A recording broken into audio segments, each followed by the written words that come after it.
Hey all, Andy here, helping you build a career you love. Thanks for joining me today. We're talking cover letters. If you're here with me live, get in the chat, say hi, put some question marks in front of those questions, because if you are here with me live, we're gonna answer some of those questions at the end of the show today. So what's today all about? Let's get right into it. I got a lot to cover. Speaking of cover, who thinks cover letters are stupid? Right? I'm sure a lot of people do. That's if you think of them as an obligation and a hassle instead of an asset. So I'm going to break that all down for you. I'm going to talk with you about whether anybody actually looks at cover letters. I'm going to tell you who looks at cover letters, when they look at cover letters. I'm going to break down the obligatory ones, the thoughtful art of the possible ones, the ones that get you the most traction. We'll go through all that. I'm going to teach you what goes into all of those. I'm going to give you the templates. I'm going to teach you how to use them, who to send them to. I got a little recap grid. Got a lot of good stuff today, so get in the chat, say hi. Let me say a quick hello before we dive right in. Rob Brown, Artie Sharma, nice to see you from the other side of the planet. Ingrid, what's up? Kurt, Donna, Natalie, LM, Ian, Kara's always got my back, Brian McNeil, Kurt, Lisa, Gilles, Terry, and everybody else. Okay, cover letters. I got a little presentation for you today, and I actually do, all kidding aside, want to know, I know we all think cover letters are kind of silly and it's old school because back in the day you had to mail your resume to somebody and you needed to tell them what you were applying for or why you were sending it to them, and that has just continued on. And now that we're in the digital world and everything is email and applicant trashing systems, I know it can seem archaic, except let's not talk about the tradition of cover letters. Let's talk about how to use them for your maximum traction right now to get your resume in front of somebody so that you can actually get a job interview. So please go in the chat. Let me know what you're struggling with. So we'll look at that, and I also want to make sure, and Kara will send that to me during the session, and I'll peel up some of those big issues that you're having. And hang on, let me get that thing dialed up. All right, I'm going to switch over to actually giving you the little presentation. And I want to talk about basically when we use cover letters. So there are some general requirements. They're the obligatory. It's scratch one together, just use it, throw it on top. It probably isn't even going to be read by anybody. There's other ones that I think really create possibilities for you. We're going to talk about how to use those as it relates to targeting organizations where you're just not sure what you're reaching in about, and how do you create that opportunity for yourself and manufacture it when there wasn't any. And then there's Andy's favorite, which is the boss hunting techniques, where you're trying to get to the bullseye, because as we all know, people give people jobs, right? Systems don't give people jobs. So we're going to talk about all three of these. And I'm going to run through, like I said, kind of what goes into each of them. But before I do that, I want to talk with you about cover letters as they relate to, for me, anytime you send a cover letter, you are putting something out into the world where you are going to address someone about offering your services. There's something that you're going to be sharing about you with them, something about yourself that you're going to be giving them. And to me, in the event that there isn't a job available at that company or with that person, there's a great shift to go into networking mode. And a while back, about 3-4 years ago, I put a video out on my YouTube channel where I talked about the 7 tenets, the components that go into the perfect networking message, and I slanted it towards job search networking, of which I consider cover letters to fall into this bucket. So just so that everybody understands philosophically the main elements that I think make a great networking message and therefore make a great cover letter message, I want to recap what those points are very quickly.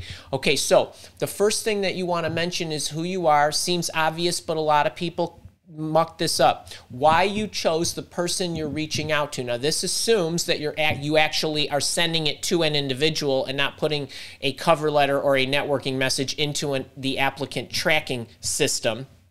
that I endearingly call the applicant trashing system, because that's what it does to your resumes, it seems like. But why did you choose them? And the reason that this is in red ink is one of the most powerful things about a well-written cover letter is that it is tailored to that individual. So this gives it an element of uniqueness. So why you chose them, what it is that you want, maybe it's a position, maybe you want to open a dialogue, maybe you want to inquire as to if there's anything at their organization.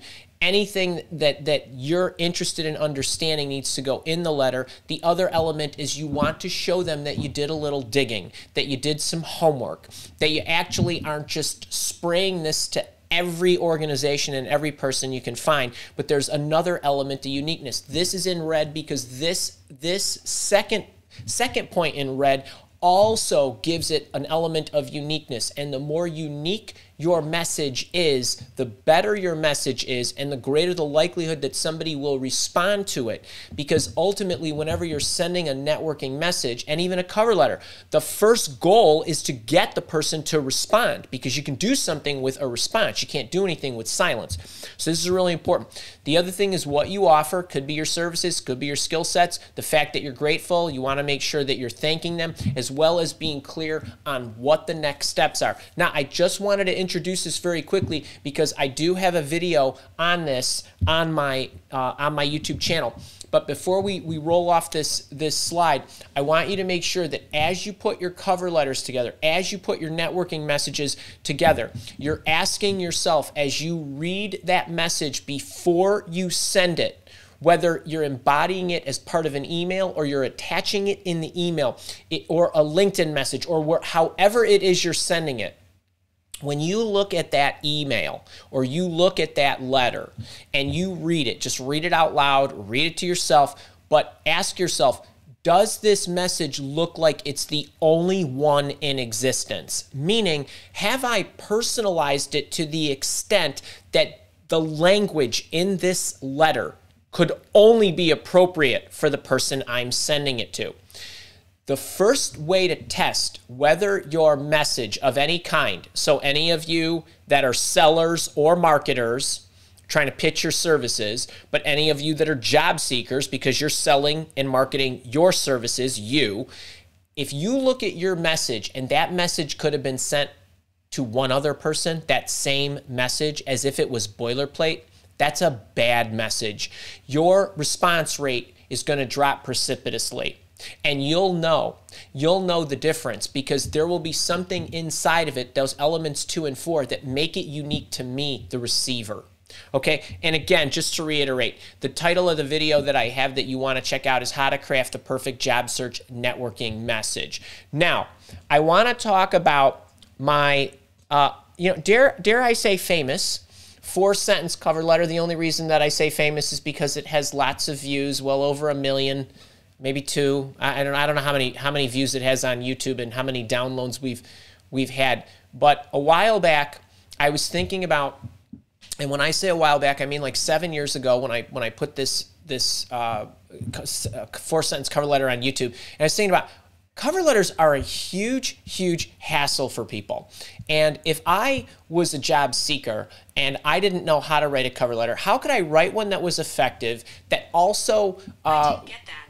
That also would enable me to, satisfy the requirement if I was applying online and so on. So I came up with a 4-sentence cover letter. There's basically 3 parts to it. This is the obligatory cover letter when you just need to scratch one. You want to specify the opening that you are targeting, meaning I'm using a 4-sentence cover letter when I know there is an open position that I would like to apply for. What is that opening? What do you offer? How many years of experience? Is there an expertise? Is there an alignment between what you do as a specialist in that craft and what it is that you're applying for? You want to refer them to your resume where you show them some other stuff, and then you want to add at the bottom that you welcome the opportunity to discuss with them this particular position or any other. That's basically all you need to include in the 4-sentence cover letter. Now, I'm not going to read the 4-sentence cover letter to you because I wrote it all out for you. I put drop your stuff here, here, and here. All you need to do, Carol will put the link in the chat, or you can check the description of this YouTube video, and you can actually download the 4-sentence cover letter. But I want to talk a little bit more about the 4-sentence cover letter because it is pretty powerful. The one thing that I want you to recognize is when to use this particular skinnied down, quality over quantity cover letter. It's best used when you know an open position exists and you're going to be sending it to someone and you don't know who you're sending it to. Meaning, I'm not sure who I'm actually sending this 4-sentence cover letter to. So I'm likely going to email it to a general recruitment box, or I'm attaching it in the applicant trashing system when I put my application in. So I'm attaching my resume, I'm attaching a cover letter. It says cover letter required or cover letter optional, and they want you to put it in. This is the situation where the 4-sentence cover letter is probably not even going to be read. So I don't want you burning a lot of time crafting this cover letter that's going to take you hours to write. Just take the template, drop the stuff in, and if you're applying online, which I don't recommend, but if you are, because some of you will do it nonetheless, no matter what Andy recommends, you're still going to do it. But this is the one I would use, and it's going to somebody that you're not quite sure. Now, the other reason to use this, and the reason why you want to use this, is I'm staying basically in my job function, meaning I'm an accountant. I just want to be an accountant at a different company. I'm a salesperson. I just want to be a salesperson at a different company. I'm an engineer. I just want to be an engineer at a different company. There's not a lot of frills to what it is you're doing. You're not trying to make a career change. You're not opening up a dial. You're basically just applying for a known position, and it's basically the same function that you already do. All right, the 4-sentence cover letter will absolutely work wonders for that. Now, one other thing that I get some questions on or comments on the 4-sentence cover letter video on my YouTube channel, and people say, well, Andy, it's a nice cover letter. It's kind of thin. And at the bottom you say, I would welcome, the opportunity to talk to you about this specific position or any other where you feel would be appropriate for me or where I could add value. And people say, well, you shouldn't do that because then it makes you look like you don't really know what you're looking for. To which I would say that's total and utter nonsense, because all you're saying to the person who's receiving this is that, hey, you know better than I do about your organization. There might be, number one, other areas in which I might fit. There might be openings that do not even opportunities that do not even exist yet. Maybe they're willing to trade out somebody on a team, but there's not an advertised position on another team, but they loved your profile for that. They might have upcoming positions that they have not advertised yet and want to open up the dialogue with you about whether you'd be willing to interview for that particular position. And I get emails every week, a dozen or so, not to mention the comments on the YouTube channel on that 6 or 7-year-old video that say, I'm so glad I put that in because the recruiter got back to me and said, hey, I'm so glad you mentioned this because it got me thinking there was another opportunity that's coming up. And I wanted to talk to you about that because this position is about to be filled. Right, so you just never know. So turn control over to the person who's receiving that. So I just want to call that out. Now, I do have another cover letter that I think is really important for everybody to have. I call it my no job opening cover letter. It's 7 sentences, although you can tinker around with this so that I don't have to say this every time. What I'm giving you are templates and guidance to make your own. But basically what you want to make sure that you do with these 7-sentence cover letters or the no job opening cover letter is you want to reach into organizations where you either don't know if a position exists, so there isn't necessarily an advertised one, and There is possibly multiple roles that you could fit. Maybe you don't want to pick one or the other. You can still use this no job opening cover letter, and you're sending this to the recruitment department or to HR, but you're sending it to somebody, and what you want to include is components about, hey, I want to inquire about joining your company. Remember, this is about joining a company, not joining a job. Well, number one, you join a company, you don't join a job. But you're reaching into the organization. You're not exactly sure which unit to reach into. You're reaching into the general recruitment group or general box or HR person, but you're sending them a cover letter that is completely geared toward an HR person or a recruiter, where you're inquiring with them as to if there's a possibility to work at their organization. But what's important is you want to explain, in this case, the rationale behind why you want to work at their particular organization. What does this do? Right? This creates the element of uniqueness. What can you point to that is desirable about their organization that attracted you to them specifically? Right? Again, going back to my 7 tenets, this is the one that creates that element of uniqueness. So this is a really important element for you to get in. It's, I chose your company because. Okay, and then what you offer. Okay, Eddie had a typo because he was scratching these really early this morning. But basically, what you offer, not what you offer, but WHAT, what you offer in terms of years, experience, and anything in general. And then a notable accomplishment. And you want that notable accomplishment in the letter to be in alignment with the value you're going to contribute, which should be in alignment with the goals that the company wants to accomplish for the unit you are most likely to go into. So what do I mean by that? Well, if I'm a marketer, and irrespective of the marketing function within marketing that I perform, whether I'm an analyst, a copywriter, an event planner, whatever it is, there's several different marketing functions that make up the marketing engine of most major companies. The goals of the marketing team is to increase brand awareness and then in turn generate more particular prospects that then the salespeople could talk to and meet and close and sell to. No matter who you are on the marketing team, that's going to be the goal of the marketing department. So depending on the types of positions that you've held historically, you want to make sure that you're pulling forward a highlight that is in sync with the department you are most likely to go to. Because you don't know, you're not sending this to somebody in a particular unit. You're sending this particular letter to somebody in the HR department. So I want to make sure that that's very clear. And if you would like more on this particular subject, I have a video on the YouTube channel about how to show your value to an employer so you get hired. That video is on my YouTube channel. You can check it out. I go into more detail about how you determine what it is that you put in your resume, in your cover letter, and what you say in an interview. But all of this is tied together. And then you want to point them to a spot that you want them to look on your resume for more related points about why, how and why you can add value to their organization. I welcome the opportunity to discuss with you any opportunities that you seem to think that I could add value, right? You're turning it over to the HR person or the recruiter to determine if, based on your resume, that you're a good fit. And then obviously you want to thank them. So you're going to be addressing your 7 sentences this way.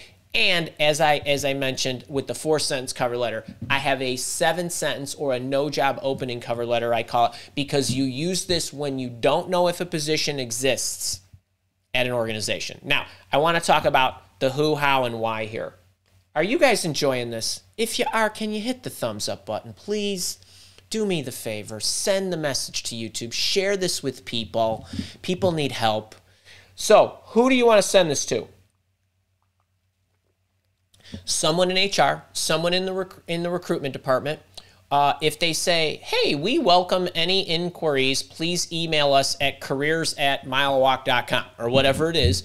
You can send it there, and you want to attach this with your resume. You can also use this as the main email body as well. you do want to attach this via email. You're not usually attaching this particular cover letter in an applicant trashing system, because the applicant trashing system is when you know a position exists and you're specifying that you are interested in that particular position. This is a situation where you don't know if a position exists. You want to use this. You want to use this cover letter. And one of the best things that you can do for yourself here is the reason why you'd want to use this cover letter is if you are changing companies, much like the 4-sentence cover letter where you're only changing organizations and you're not really changing job functions, it's the same kind of thing with the no job opening cover letter. You want to be able to rely on your experience, that they are going to see that what you have is what they need, not what you have and you're trying to change to something else. Or there's multiple roles and you're not quite sure which one of the roles that you're interested. And I would go so far as to say, if you wanted to modify my template to make reference of roles such as, you could do that too. If there's multiple roles, and you can put it together in one email. But now I do want to point out here, people say, well, you know, should I really apply to a company where there is no opening or no publicized opening is the more correct way to say that. We have run surveys as a recruitment firm for 15 straight years and asked questions related to how many people did you hire? How many positions were advertised as a result of that? Do you hire for open positions that are not publicized? What percentage of those have you hired that applied that were not associated to the position that they applied for, or what, blah, blah, blah, blah, blah. Basically, the data that we get back shows that 8 out of 10 hires were hired not with an association to a particular publicized opportunity. They could have just flown in, network referral, could have been a position that was accelerated because they got a message from somebody. There's many, many different ways. It could have been we traded out somebody on the team because this person who came in unsolicited by us was a better fit or a stronger performer or had better experience, so we took advantage of that and we swapped out somebody else. So keep this in mind. And I do want to stress the part about the rationale. It is important when you use the no job opening cover letter that you are talking about the rationale behind why you want them as an organization. And the other thing is that when I was talking about the goals that they have as a department, as a company, you want to make sure that your accomplishments, your career highlights, your bullets, and your professional work experience on your resume, and the ones you pull forward into the cover letter are in alignment with the goals of the department you are most likely to go into. Cannot stress that enough. Then the more direct approach, as I always like to say, people give people jobs and bosses give people jobs, and this is the fastest route to interviews. It's not the only route to interviews, but it's the fastest route to interviews. So I have multiple boss hunting techniques, and if you've never seen my video that I put out years ago on boss hunting, essentially what you're doing in this case is you're doing a little detective work, you target an organization, you try to find the person who's in charge of the unit or units you could be a potential employee for, and you send this particular boss or somebody on the management team or the C-levels or whoever it is, depending on the company size, your message directly, and you address them that you would like to work with them. So what goes in here?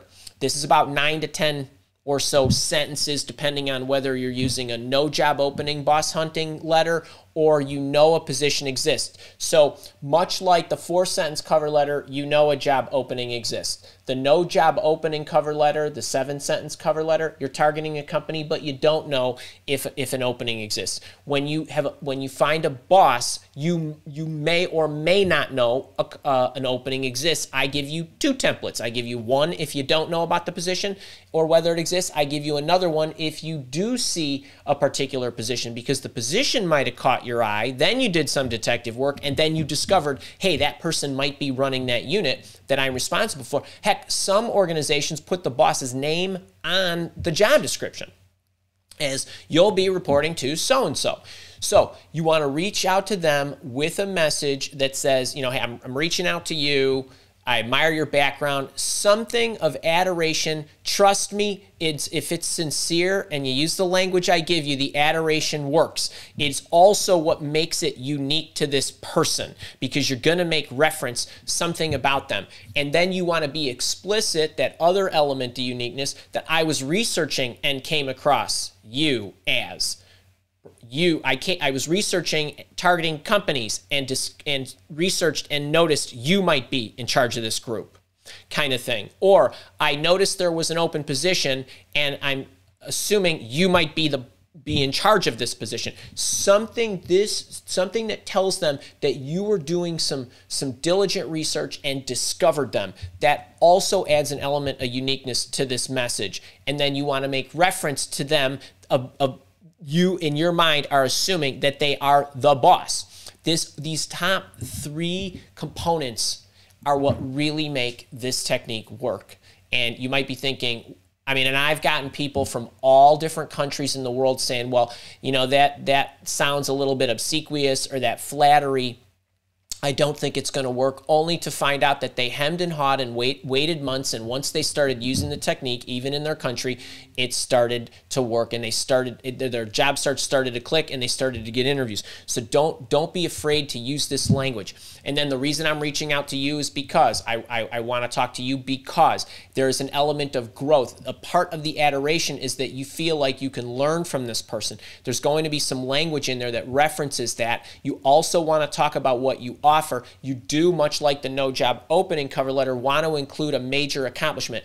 That major accomplishment needs to be in complete alignment with what the boss's goals are likely to be.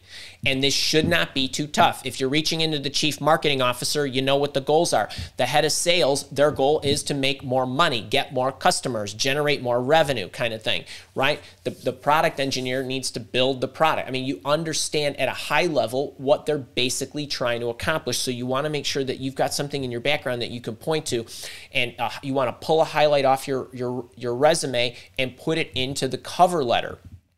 Obviously, reference that you've attached the cover letter. Perhaps you want to point them to a particular spot on your resume. Again, I welcome the opportunity to talk to you about this opportunity. That's if you know an opportunity, a publicized opportunity exists, or any other, or in any capacity on your team where I can add the most value. Something of that nature. This is about what kind of dialogue could we get going to see if we're the right fit for each other. Of course, you want to thank them. Now, I do have a packet of 2 free templates. If you're in the public domain and you're using my freemiums, I give you 2 templates. If you're a member of my job search coaching program, I give you a rather thick boss hunting Bible that outlines everything, not only explains everything in the rationale and the details and gives you the 2 templates, but I give you all the responses for the 8 or 9 responses that potential bosses can come back to you with, right? Because they could say, hey, this is great, Susie. Your resume looks wonderful. I'd love to talk with you. Hey, I don't have any openings, but I'd be open to talking to you. Hey, I don't have any openings. Don't bother me anymore. Hey, you need to go through our applicant trashing system. Hey, you need to talk to the recruiter. Hey, it's not my job. It's Andy down the halls, right? Kind of thing. There's going to be several things. So if you're in the job search coaching program, I pen all this out for you as well. So make sure you grab those templates, and then who this works on and some do's and don'ts.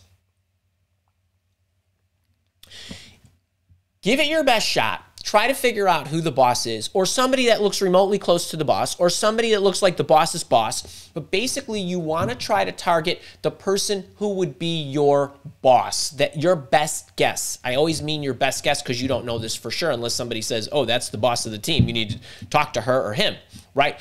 Or somebody on the management team. Now, if you see somebody who you think is the boss and you see somebody who you think is the boss's boss, go to the boss first. Give that person a chance. If you are reaching into small organizations, you're not quite sure, maybe they don't have a ton of layers, you can go to the C levels depending on what your function is and who you are, how senior you are, and things of that nature. But basically, you want to try to target somebody who can give you a job. How to send this message? You can use the message as the body of your email. You can attach it in a PDF as well, even the same language, okay? And then attach your resume. or you could do it via LinkedIn as well if you want. Email or LinkedIn. I generally prefer email, but it doesn't make any difference to me. I don't care how you get the message to somebody, just get the dang message to somebody. Okay, and why you want to use this. It's for changing companies when you're going to a similar position or the same position, or there's multiple roles and you're not sure which. Now, I really want to stress this here. If you are changing careers, this is an ineffective technique if you are truly changing careers, because if you are truly changing careers and you don't have the requisite skills, the boss is likely not going to want to add you to his or her team, right? They're not going to want to train you up. There needs to be some registration between what you have and what I need. So I want to call your attention to that, because I oftentimes will get career changers say, well, I'm trying a boss hunt and I'm not getting any responses. That's not the best way to go if you're truly changing careers. So a couple more notables here. Remember, this works much more effectively because companies and systems don't give people jobs, right? I've said this a couple times. People do. I find it to be the fastest route. I have evidence to support the fact. And again, I want to reiterate, your skill set's got to be a match. It does not work effectively for career changers. And it is one of my favorite ways to be able to shift. If somebody does not have an opening but responds, you can shift into a networking mode. If you're in the job search coaching program, I give you the language of how to do all that and how to shift it and what to say. If you are in the public domain, you want to make sure that you're following up with somebody who gets back to you. Ask yourself, what can I do with this right now? And go from there. Okay, so let me just recap all of this very quickly. I made a little grid here for you just so you can kind of see what I think you can use. The 4-sentence cover letter, the no job opening cover letter, the boss hunting cover letter. The who of it is the 4-sentence cover letter works well if you're sending it to somebody you don't know, a general recruitment box, or if you're attaching it in the applicant tracking system. The main goal here is for somebody who is just changing companies but has the same job function. If you're talking about the no job opening cover letter, this would go to somebody in the recruitment department or HR or a general recruitment or careers box.